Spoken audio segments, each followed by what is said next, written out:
Një veçëri dhe karakteristike kësaj lule është kjo, se që kjo lule e ban edhe marimin dhe zbardhimin e të bardhit zhivës. E ky shtog shërben për parandalimin e sehirev.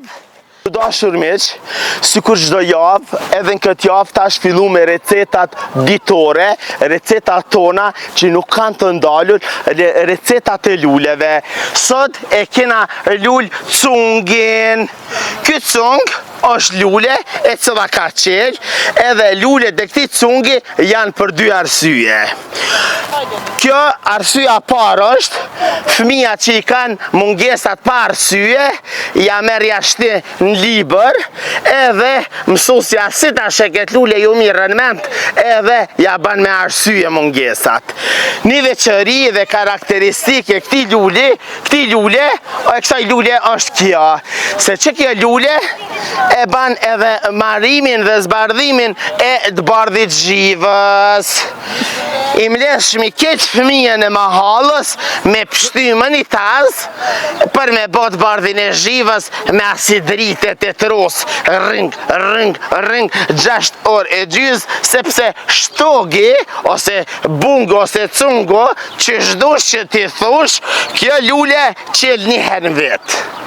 E langu i kësaj lule shërben për zbardhimin e ftyrës edhe prishjen e dhëmbëve. E di pse nona tona nuk e kanë asnjë dhëmbë? Sepse në gjithëshin dë bardhë zhivës.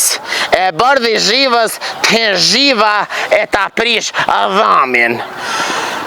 Zhiva ka pas edhe një karakteristik tjetër e cila thot kështon.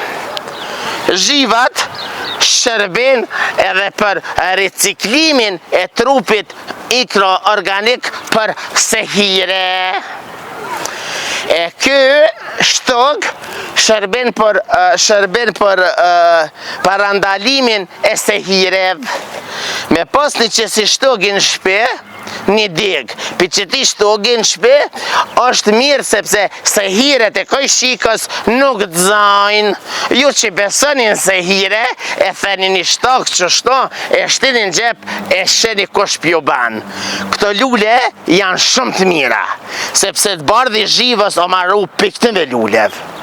Edhe nona tona, nuset tona, bia tona, ka do që kanë shku dë bardh zhivës, kanë maru, e janë në req, e janë ban vërtet nuset më të mira nahi. Bardhi zhivës për dëre dhe ti, sepse s'ka ma mirë dë bardhi zhivës ma. E vërtet, aty ku e bukra ka një emër, na e dojna dë bardhin zhivës me shpirte me zemër.